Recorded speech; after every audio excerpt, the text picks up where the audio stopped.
get additional information. It'll be there for everyone.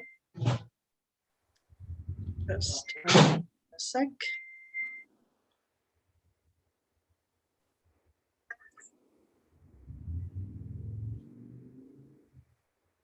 All right, well, everyone can see my screen? Yep. Awesome, awesome. All right, well, welcome. And as I don't know, many of you on this call know, and those that don't, my name is Annabelle Pacheco. I am an investor. I'm a real estate broker, been in business for 24 years, and I am part of a global real estate company named eXp Realty.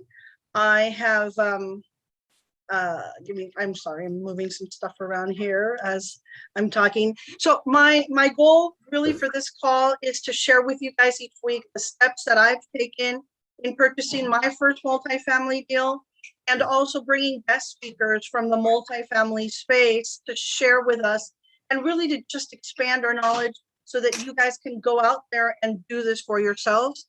I can for sure share with everyone that when I purchased my deal 6 years ago, I was on my own. I did have a mentor who shared with me what he was doing, but is very different than where I'm at today. I've really made an effort to connect with a lot of people in the multifamily space. I want to learn more. I want to hear what they're doing, and just you take little pieces of what everyone is doing and you make it work for yourself, because we're not all the same, and everybody that's looking to invest is going to be doing it for different reasons. I encourage everyone, please to participate, ask questions. Let's just use this platform to share information with each other and learn from each other. It's a safe space. Feel free to put your information on the chat. If you want to connect with someone on this call, please do. This is the reason why I'm doing this. Also, I want to make sure you guys all know that I'm not selling anything and I'm not offering anyone anything, and I am not a financial advisor. I'm just sharing my story with you guys. Little background.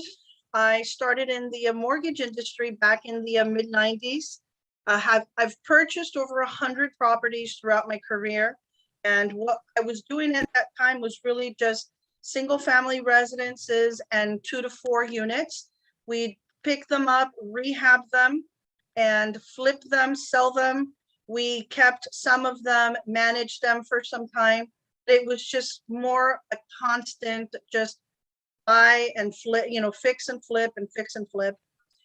In 2001, deviated a bit, built a 150 capacity restaurant from ground up, had staff of about 15 people, including managers and chefs and servers, and did that for about 8 years, and was extremely happy when I was able to hand over the key to a new owner. That was definitely one of the hardest businesses that I've ever been involved in, and super happy that I no longer have anything to do with the restaurant world. I love going out to restaurants and I love to eat, and I will pay whatever it is, but I don't want to run a restaurant. After that, I pretty much focused. I've been doing now really for 10, 11 years. I have focused 100% on representing clients in the residential and commercial real estate space, and also have educated myself more in the multifamily space.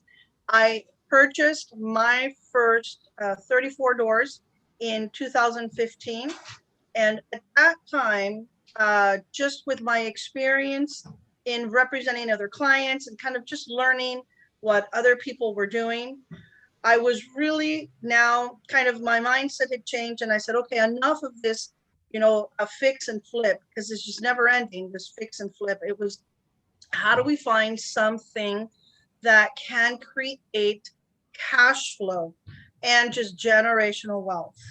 And multifamily was really something that attracted me.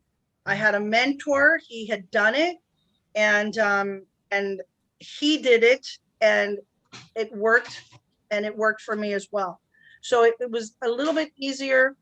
It was a little easier for me to determine where I was going because he was already in Dallas. He had already done the research about 2-3 years prior to it. And I thought, I'm not going to, Tony Robbins says, don't reinvent the wheel. If someone's already doing it and it's working, just do it. And really at that time for us, it was, okay, you know what? He's done the research. He's in there. He's doing well. And we just thought, all right, this is our moment.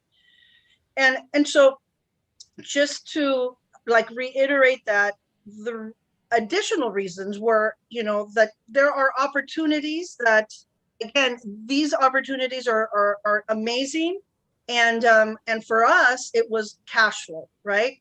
How am I going to find a property that's going to provide us with that like monthly cash flow?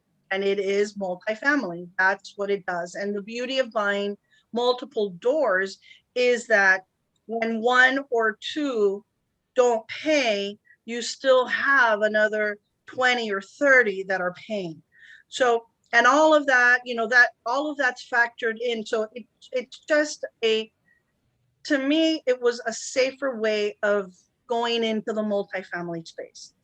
Number two was, these monthly cash flow payments that we're getting, or these rental payments that we're getting, I mean, we're using that to pay down our mortgage. And you really don't, you don't feel it, but it's, your tenants are really paying down that mortgage. Number three was appreciation. When I bought, I can tell you that in 2015, the market was not where it's at today. And I thought, and I'm from California. So for me, it was California's market for appreciation is very strong. And Texas was not as strong as California. So there was that worry of, okay, well, I mean, if it's going to cash flow, I'm okay with cash flow. I'm sure that it'll appreciate something, right, in the long run. And thank God, I mean, I thought I was overpaying when I bought in 2015, because our mentor had bought it at like 50% less than what we paid per door. So when you're comparing it to something like that, you're thinking, oh my gosh, I'm overpaying for this property, right? But today it's 4 times that price. So it's done amazing. And yes, exactly. And so that's where you kind of bank on that the property will appreciate over a long period. I mean, you don't buy something to flip it in a day or flip it in a year. You do the mathematical equation, and over time, yes, this property appreciated. Number 4 was the tax benefits. These were like 2, there's more, but these were 2 that we identified with, which was the depreciation, which allows you to expense a portion of the physical structure each year, and the 1031 exchange, which allows you to defer the capital gain taxes, and there's no limit to that. And I'm going to share with you guys, because I am in the process of selling my property, and I am in a 1031, well, at least I'm trying to do a 1031 exchange. And I'll share with you guys, I don't know what's going to happen. I don't know if I am going to find a 1031 a property to exchange into, or if I'm just going to take the hit, and hopefully, my CPA is able to write off a just a substantial or a good amount of expenses on this property that will allow me to just take that hit and be okay. So, and then we'll go through that as I explain a little bit more. But I want to show you guys an example of the property that we purchased and where we're at today. So I purchased a property that is called, or that many in the multifamily space call a value add multifamily, right? Which allows you to improve the condition of the property, increase the rents, And therefore, it's going to increase your net operating income, and the value of the property also increases through this renovation. And very important in multifamily, the value of the multifamily property is not based on what other properties in the area are selling for. It's based on what that property, produces, or its performance. So it's very different than your single family residence or your 2 to 4 units. Your 2 to 4 units, you can factor in their rental income, or all, you can factor it in, but you also will take comparables in the area to determine that price. So multifamily is a little bit different. So we purchased it for $850. We put $350 down payment, and I had asked the seller at this time. The seller, okay, let me just rewind a bit. Seller was an agent. I am a buyer. I'm an agent. We kind of just worked it out on our own. I didn't need representation. I just negotiated with him and offered him the opportunity to, hey, would you be willing to carry a note, be the lender for 2 years? And when he agreed to it, it just made everything so much easier, because I knew for the first time going into this, and to apply for a loan, it was gonna be a little bit more challenging, and I really didn't want to go through that. So this just made it a lot easier, and it gave us the opportunity to renovate, increase the rents, and then by year 2, we had already pretty much doubled the value of the property. We were able to refinance and cashed out our initial investment, and maybe even a little bit more. Have a loan on the property for about $1 million, and today we really have zero of our money invested in that property. We have been able to kind of cash out, and the property is still producing. And today's value is 2.7, 2.8. I'm actually in escrow for 2.8. So really, I mean, it's wonderful. Maybe it sounds like, no way, I can't, this is not real. It is real. It's harder to find these kind of deals today. But I mean, it actually happened. So I just kind of want to stop and pause here for a minute, because I've talked a lot, and I want to open it up to anyone on the call that may have questions. Maybe you guys are in this situation, you're looking to buy. I want to open it up. Any questions? Hey, Annabelle, it'd be really good if you explained the tax consequences of 1031 and non-1031. Yeah, perfect. That's a good idea. So let's, okay. So I'm in a situation now, right, where I am looking to do a 1031 exchange, and I am aggressively connecting with a lot of different, just agents and people that are investors that are in the multifamily space, of trying to find an opportunity that I can 1031 exchange. There's mixed emotions about of it. Yes, it's a great tool if you have a property that you are going to immediately 1031 into. But it's very stressful, because I'm in it right now. Very, very stressful to know that I'm going to close maybe in the next 2 weeks or 3 weeks, and then I have 45 days to identify a property. So what I've done, just to kind of be prepared and just know what my options are, I have contacted 1031 exchange accommodators, and I've spoken to them, and they have provided some incredible, just options. One, or I can take the hit, which would probably be about $180,000. If I decide not to do a 1031 exchange, I would be paying $180,000 in taxes. And to be honest with you, one part of me, and please chime in, and I'd love to hear what your thoughts are. One part of me says, you know what, I'll pay the 180, and I have no stress.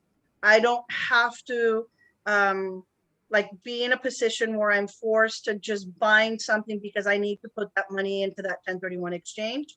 I'd rather just pay it and be done, right? I've made a good chunk of money. Let me just pay that and be done. What are your thoughts? What would you guys do in a situation like this? I just want to open it up to others.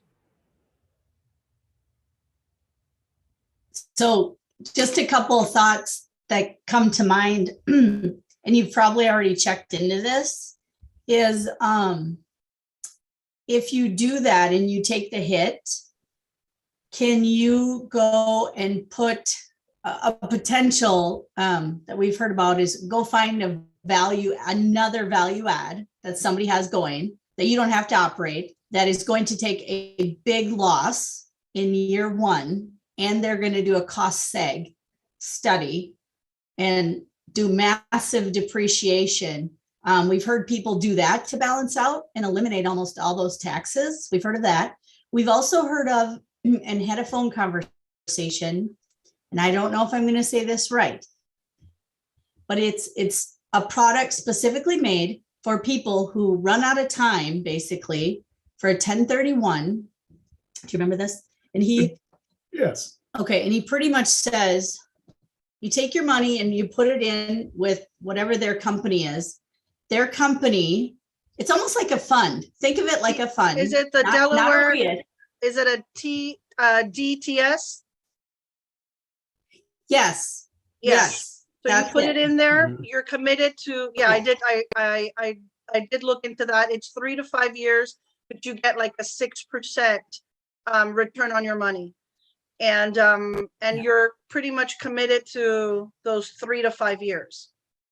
I did look at And that. it's spread out, right? And it's spread out across a variety of types of asset classes, Correct. I think. Correct. Yeah, I did look at that.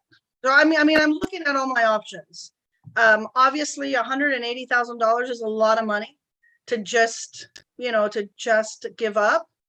And I get mixed, I get mixed responses because I'm asking, I'm asking everyone, I'm asking different people, just want to get their advice and their opinion. And some people say, use it, or some people say 1031 exchange.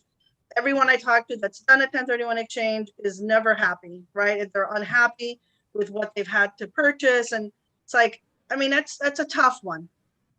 Definitely tough, but I mean, I'm looking at all my options and I'm trying to connect with as many people as I possibly can to see what opportunities are out there right now that would work for me. And I mean, I'm just kind of sharing this with everyone because at one point, if you guys get involved in multifamily and you want to sell, to grow, and to move that capital, I mean, 1031 exchange is great, but it's stressful, right? Unless you have a property already lined up that you can go into, and that's really hard because, I mean, it just doesn't happen. It just doesn't happen that fast. And I don't know. I mean, if anyone else on this call has done a 1031 exchange, have you been able to find that property, identify that property prior to you putting your property on the market, and then just knowing that it's an easy transfer? So it is tough. Go ahead, Ken. I was going to say, to your point that you mentioned earlier, the competition is higher than it was a few years ago for properties. So it's not quite as easy as it used to be. Especially if you have a limited amount of time to identify that property, you got to move quickly. You almost have to move beforehand. And it might be what you and your husband want to do. Are you ready to go vacation and retire? Or are you ready to be active and still, double the work? I mean, it depends on if you want to be passive, active, or done. Right. Yeah, no, I mean, I still want to be very active. I mean, my goal is to double this capital and grow it. I think that's why it's even harder. When I first bought my property, I didn't have as much as I have today, right? So I don't know, was I talking to Chris? Like less money, smaller problems, right? More money, bigger problems, right? Yeah, we were laughing about that the other day because it's like more money, more problems, right? Exactly. More money, more problems. So If you, go ahead. no, I was just interjecting. If you have more problems with more money, just send me the money and you won't have you'll have less problems. Yeah, but when- I need to take care of the tax situation, so I can't just send you the money. Well, if that'll I- be a deduction. But because I'm a charity case, but nonetheless, the question, I had a client that we were looking for a property a couple of years ago, and he did a 1031 exchange. And what he did was he used that money in terms of doing an additional add value. He basically bought another property with owner finance. And so he took that million, put into a building, got an owner finance property. Because I was helping to find one, but during the time, the other half got sick. So he basically found the property and he in turn, he got owner finance. He paid a little more, but he basically was able to move that money into another property that's now worth double or triple the amount. So it went from being 1 million owner finance to another million to 2 million. And then that property grew in value. And now it's worth 4 million. Nice. So I mean, I know in terms of time element, but it's possible if you consider doing another, would that be feasible? Value added, and also getting owner finance deal. Well, I mean, all of that I have to consider, and I'm looking at all my options. I really am looking. I'm even looking at possible single family residence opportunities, short term, where I can go in, rehab it and flip it, and then make some, I don't know, make maybe 50 grand in a month or 2 months. So but then that only solves the problem for, a portion of it. I still have another big portion that I have to go out and buy. And that's really kind of where I'm at today. But I wanted to take this opportunity to introduce Ken and Rachel Wick. They are, pretty amazing couple who have been investing in multifamily. And I have learned a lot from them. I've had conversations. They've introduced me to other investors. And honestly, it's incredible how you learn when you just start talking to people that are in the multifamily space. And so I want to introduce Ken and Rachel. Please, Ken and Rachel, the floor is yours. Oh, thank you, Annabelle. We appreciate you. Let me Zoom the podcast today, and we're super happy to be here and share what little we know about multifamily with you all. We encourage you to contact Annabelle or us if you have any questions following the podcast here. A little bit about us. We're both former teachers. Sometimes I say we're recovering educators that were in 30 years and 24 years respectively. We have had multifamily property since 2004. In the last 2.5 years, we've gone to large multifamily or commercial multifamily properties. Our first multifamily property was a 36-unit out at Las Vegas, about 4 blocks from the convention center, that we purchased with some partners that, to Annabelle's point, that we met at a real estate conference in 2019. So we networked with them and co-purchased this property with them, and it came back at us with 2 additional properties, which we also operated on a deal with them. So we ended up going into Las Vegas with 3 properties. One has since sold, and earlier this year, we decided, we've talked to a lot of people. Let's look for. So we started to do that. Yeah, so we August 30th, we closed on a 48 unit down in Des Moines, Iowa. We are up in Minnesota, And just so y'all know, we're in a tornado watch right now. So if our faces freeze, it's We're in the because basement. yeah, we might not be here. But anyways, we've been operating that for almost 4 months now. Yeah. We're in the middle of, it is a value add, like you had mentioned. We purchased it for $62,500 per unit. And every unit looks like it's from the 1970s on the inside, and the outside is done already. Roof's done, siding, everything else looks great from the outside. So we just have like a little bit of pavement work to do and all the interiors. So it was kind of a perfect situation for us.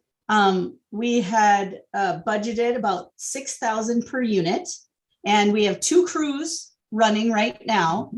And for those of you that are, I don't know how many people here are looking to actively get into like on a GP or syndicate versus passive, but in our deal, we'll just kind of tell you about passive and active. So those of you that are trying to decide, I think I recognize some names on here. So the passive, we have 11 passive investors. We raised 1.2 million, 1.25. The purchase price was 3 million. And we actually did 2 loans. We have 32 unit, 4 blocks from a 16 unit. And we were combining them to be one portfolio purchase. And the last week before we were about to close, a tax issue came up for the seller, and he had us split the loans. And we were very lucky. Our bridge lender allowed that and didn't charge us an extra 10,000, which it would have been. So it kind of ended up stretching everything out and being a little bit stressful, but it is a blessing in disguise. If we would have purchased them separately, we would have paid a lot more in closing costs. And with this, we can sell one. You know how we're watching market in that too. They're coming, and we are on a bridge loan. So that is like a variable note that we have interest only for 3 years. So we made it so that we could also get an interest only for a 4th year and a 5th year if the interest rates go crazy, because then we can sell anywhere in that time frame. We do plan on having the renovations done about the end of year 2. Right. So as far as the investors go, we underwrote this at the purchase price and what we thought we could do the renovations for, combining, factoring in the interest rate for the bridge loan Construction loan. and the future interest rate that we thought we could get. We underwrote this and offered our investors a 7% cash on cash return per month. Ultimately, almost 16% internal rate of return once renovations were completed. And we calculated this all out. We checked our underwriting with some partners and some other folks that we know, and we're able to secure the deal and sign. And since then, it's been off to the races with the asset management. And we did, for those of you that are going into syndication now, to help you understand, our partners that were in our Las Vegas deals, they're asset managing out there. And we said, we will asset manage here. It's about 3 hours away from our home. And they then also signed on the loan with us because we needed to have a net worth of 3 million, and they have above that. And then we had some of that. So those are kind of the main sponsors in our deal. And then we're asset managing, and then we get a small asset management fee per month. And we do have a local property management company that takes care of the day-to-day property issues. They collect the rent. They notify tenants when the leases are up. They take the maintenance requests. They have a maintenance person that comes out and fixes those things. They kind of take care of all that on the ground at that local spot. I'm sorry, Michael. Nope, you just muted. So we visit with them on a weekly basis, sometimes in person down in Des Moines, more often than not via Zoom. We look at financials every week. We look at repair and maintenance requests. We keep tabs on the construction crews. Yeah, so asset management piece has been interesting, but it's been good. It's So It's so a let lot. me ask. So if you did you guys find the property or did someone in your team find the property? No, we did. And I just do want to, for those of you that are looking for Yeah. properties, the brokers don't have confidence in you when you go. You have to like earn their respect, their trust. So we started, and we do this now all the time. When we go for a tour, we bring our property manager with us or a property manager. So one thing we do want to recommend to everybody is before you even have a property and you know the market you want to be in, go interview property management companies, more than one. And we did create a list actually of questions from what we've experienced so far. We just went and interviewed some more property management companies 2 weeks ago. Mhm. And we thought that might be something some of you might want. And after this podcast, we're going to send the list to Annabelle. So for those of you actively seeking properties, you might want to go. A property management company will do all kinds of stuff for you for free before you hire them. So they will come to the property with you. They will do the inspection with you. They will get bids from contractors. They will bring contractors in. They will help you go over your numbers. Mhm. What else did we have them do ahead of time? Well, our property manager talked about how he was going to market the apartments once they became renovated. And he has some unique ideas that we haven't heard before. We don't pay for marketing directly. It's part of the fee that we pay the property manager. But he'll come to the property once the unit is renovated, and he'll take a whole bunch of still pictures and 360 videos and create an entire 360 walkthrough and it gets posted on like 11 different websites. So the coverage is massive in the area. He also does rent studies or market evaluations in our area. What's a one bedroom, one bath going for in our area? What can we expect? What's the occupancy rate? What's the vacancy rate? What is the trend? Is it going up? Is it stable? Is it sliding down? So lots and lots of benefits to having that property manager work for you for sure. And going back to the process, when we submitted our letter of intent and it was accepted by the seller, we had to put together a contract. We had to sign a contract to purchase the property. Once that happened, then we engaged lenders. We hired an inspection crew. The property manager accompanied us on the inspections, where we went through 44 to 48 units. We we talked to the contractors. We kind of came up with a plan of what we were going to renovate in each unit and got some pricing and put that together. Of course, COVID has kind of shot that pricing scheme all the heck. But Yeah. what do you do? So yeah, finding a good property manager is a key component. You don't know the area. Ask that property manager also you can ask them about what other buildings are for sale. You know, any multifamily in the area that might be coming up for sale. Do you know any sellers? Do any of your owners, have they talked to you about selling their property? So they're a good source of information. And That often, is great.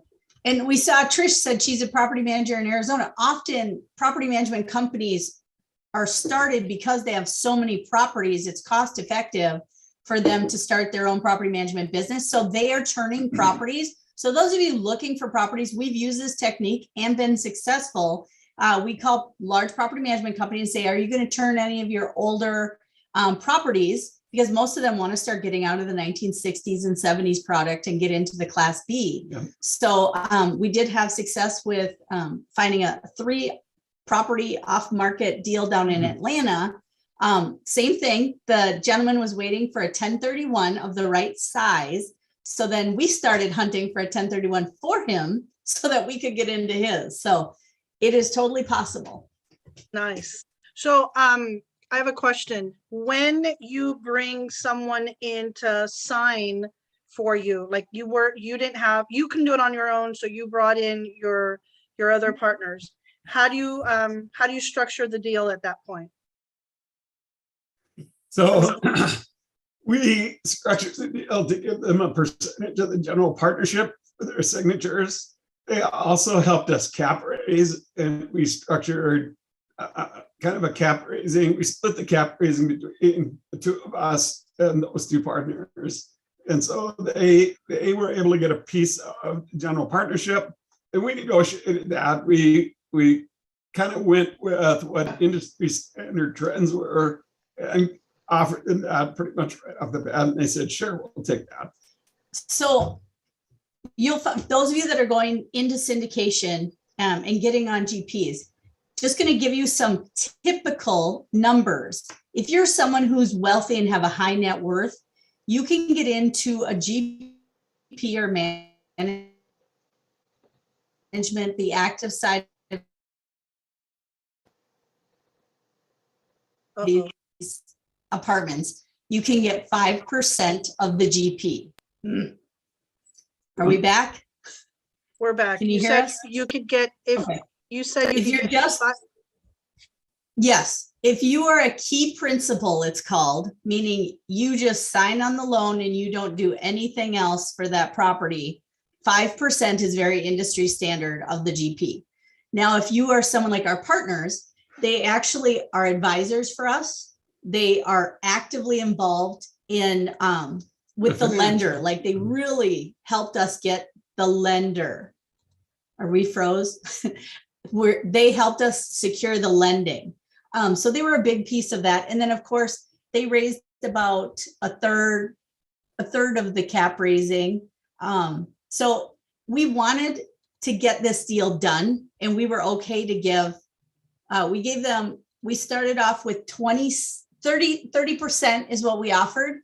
But we asked them to bring the earnest money. We needed $30,000. Just so you know, everybody, you need 1% of the purchase price within 5 days of signing your purchase agreement. So that's something you want to either have a little money, little kitty ready, or have a partner. And so they didn't have the money. They didn't have earnest money. And we were going to use our money for the lender costs, the inspection costs, attorney costs. So we're kind of part of an investor group, and Annabelle knows this, called the Kingdom REI. And in there is a kind of a newer syndicator, and he wanted to try this earnest money down. So we gave him 3.5% of the deal to put up the 30,000. And then if we couldn't raise that extra money to give it to him back, he would just be invested in our deal. And we were able to raise the funds and we gave it back to him. So now he has 3.5% ownership of the GP for just being our earnest money provider. Plus he wants to learn. He's trying to peek behind the curtain and find out how to operate one himself. Yeah, our slogan in the Kingdom group is you're one connection away. He was one of the connections that we had in the Kingdom group that helped us overcome that earnest money hurdle.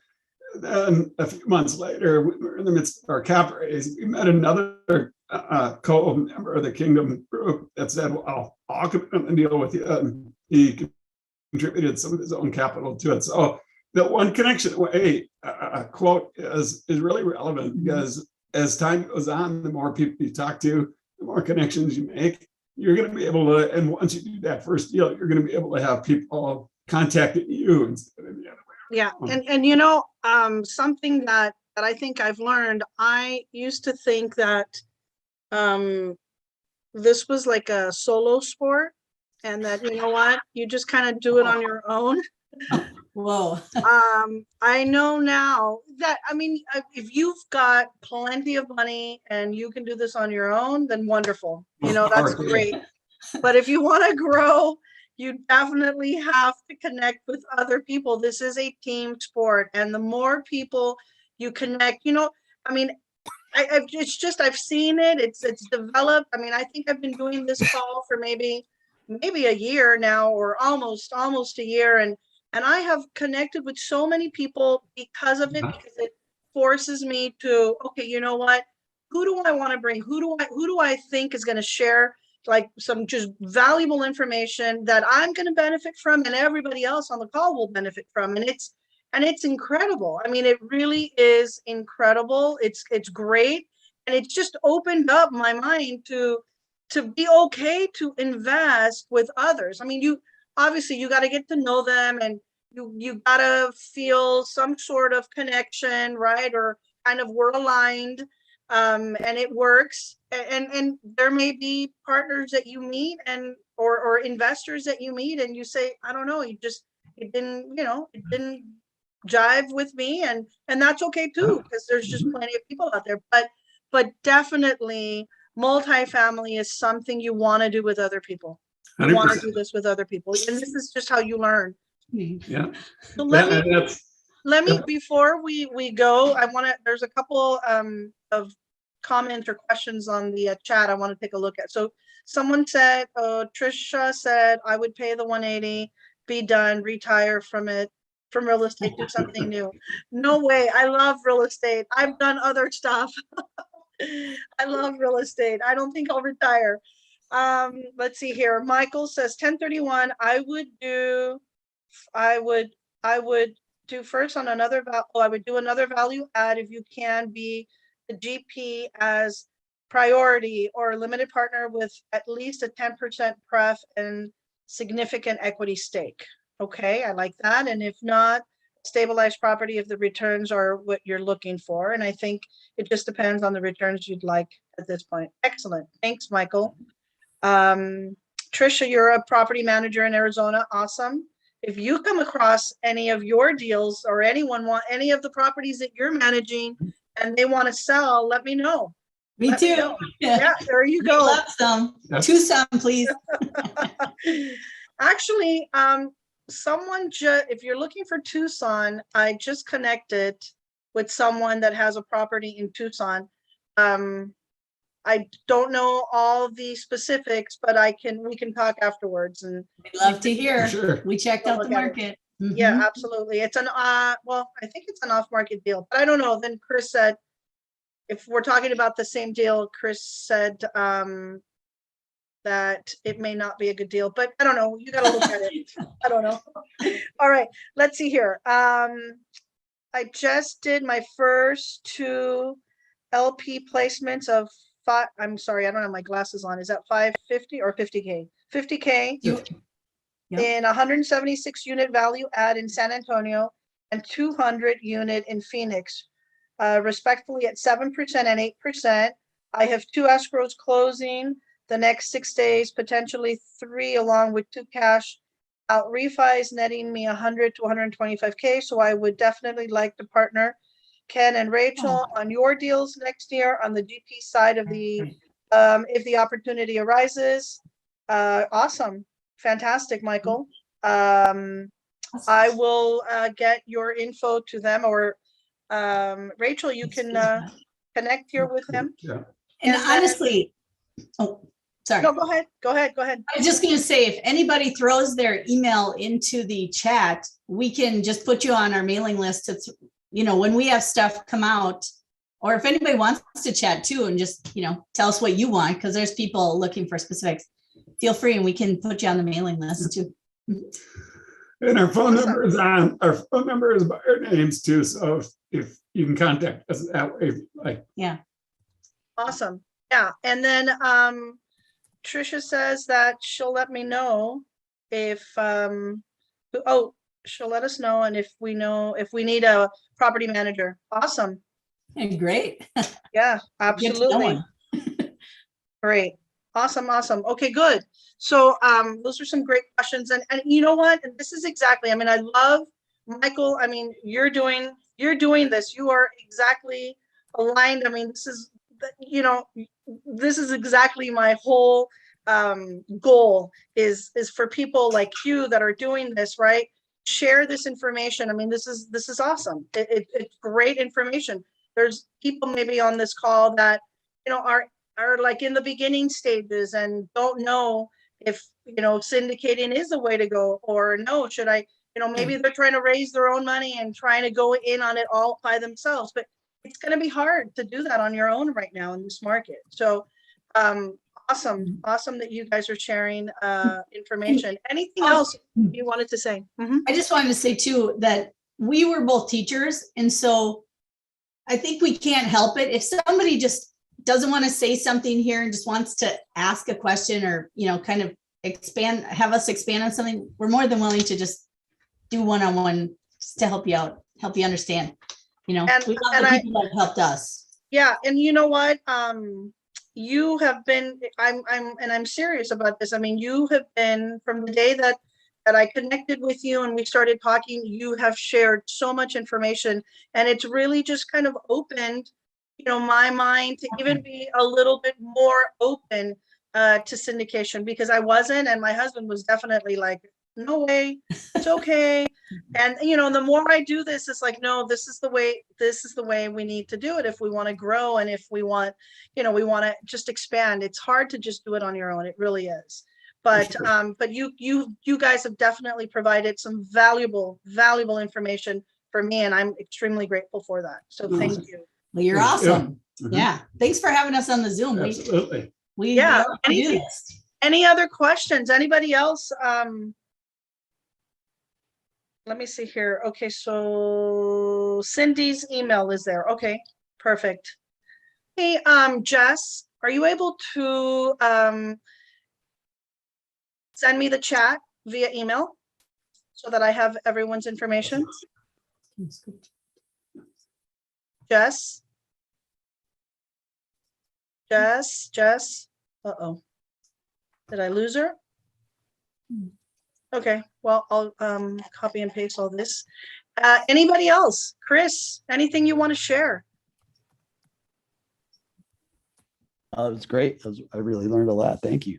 It's fantastic. Chris is also a great, let's see here, has a lot of knowledge, lot of knowledge. I mean, I've had a couple, I would say hours on the phone talking to him and have learned as well. So he's part of Cloud Capital and does some syndicating as well. So so Chris, this is Ken and Rachel, and Love to hear. yes. Love to talk to Fantastic. other really good. syndicators, Plus your operators. teachers, yay. So thank you. How fun. Yes. Did the wind start yet over with you? No, it's getting kind of dark out. Yeah. We'll see what happens. Scary. Do you have a cellar or something you can go to? We do, yeah. So unusual. We're in Minnesota, so you never see this in December in Minnesota, maybe July. Really? Uh-huh. Yeah. It's very unusual. Yeah. So Chris, Yeah, what I've been are in a couple. It's crazy. Chris, what class are you in? What asset class are you running? We do C's and B's. We do workforce housing. We usually buy C's and then bring them up to B's, and then Awesome. or C minus and bring them up to C plus. Is there a specific geographic area, Chris? Again? We own a lot in Texas, Texas City, 2 in Houston, 1 in Austin, 1 in Jacksonville, and 1 in Atlanta. Okay. And we're able to scale better in Texas just because we have a big team there. It's been pretty easy. We just got some really, really good news, Annabelle, and I'll share with you. Yeah. We're going to close on the 22nd on our new deal, and they're literally building a Great Wolf Lodge 0.2 miles away. Do you guys know what those are? They're like with the water parks. Yeah, Oh, the Wolf Lodge. Oh, the Great Wolf Lodge. Really? Yeah. we took So our literally we you took can our walk kids. there. It's in the lot, like right next to that's like, yay. Yeah. Right next to 506 South, and the deal, the broker I just sent you an email to Annabelle. The broker just said that the apartment right next door is going for $122 a door, Oh wow. and we're buying for $99 a door. So it's Good like, job. yay. Oh So my goodness. we just made $2 million. Nice. So That's great. anyway, I it just love turned it. into a really, really, really good deal. We love it. Yeah. I love it. Sometimes Now you they're get going- lucky. I bet you they're wishing they weren't selling, huh? Well, it was a good time. We just got, right place, right time, so. Yep. Awesome. All right, we're good. So thank you guys. Thank you very much, Ken and Rachel and Chris and everyone on this call. I hope that today you guys picked up some nuggets and found this valuable. I do this every Wednesday at 2 p.m. Pacific Standard Time. So join me. I'll be here through the holidays. I'll be here through the holidays. So just Feel free to connect with me if you guys want any additional information. Today's recording will go out as well, and I'm here to help in any way I possibly can. Happy holidays, and thank you guys so much. And you guys be careful out there with the weather. All right. Thank you. Thank you. Thank you, Ken and All right. Rachel. It was really Bye. great. Nice to meet everyone.